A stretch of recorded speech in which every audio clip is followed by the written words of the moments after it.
So Christian, where are we headed to on this one? So we're heading out to Magna for an estate property that is over an acre.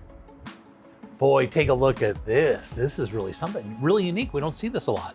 Yeah, we don't see this much land these days, especially in the Salt Lake Valley and especially at this price point. Yeah, look at those beautiful trees. Those are 100-year-old trees, you can tell. And if those were filled out in the middle of summer, this would be stunning. Absolutely. In fact, you can see they just used that little window unit to cool the entire place through the summer. Yeah, okay, so let's talk about this, because this actually has a property on it, but it might even, somebody might buy this for a development opportunity. Absolutely. You know, there's a house that's livable and somebody could fix that up and make it nice, but somebody could easily see this as a development property that they want to put more units in there. In fact, right around this property, there's all kinds of these infill developments where people are taking these bigger lots and they're turning them into smaller lots or higher density.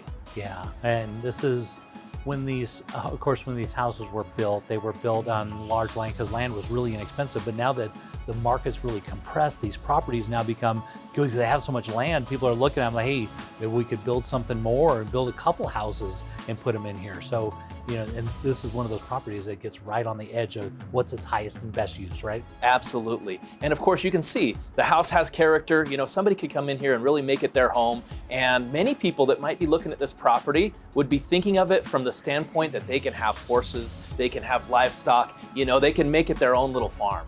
Yeah, and I forgot all about that. It does have horse rides, which is, somebody coming from California have to understand how in this price point, you wouldn't even be able to even get close. You'd be looking at a condo there to get into horse property, something like this, and potential, you can see the strip down the back there, that's all part of it. So there's, yeah, I mean, there's a lot of opportunity here. Yeah, tons of opportunity. And if you notice there's a canal that comes with this. There is a water right. So you can water all of your yard with the irrigation water that comes through there. Yeah, so tell me about this outbuilding. What is this? So they actually used to run a little gunsmithing business out of this property as well. So there may be potential for somebody to run a business. It has 2 outbuildings, and these outbuildings have electricity and they also have cooling. So you can use them year round for whatever you choose to do so.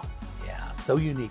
We don't see this a lot, especially this price range. It's unbelievable you can buy a house, but to get land with animal rights and have some outbuildings, obviously it doesn't fit what every buyer is looking for, but this is something a developer or somebody might want to get into.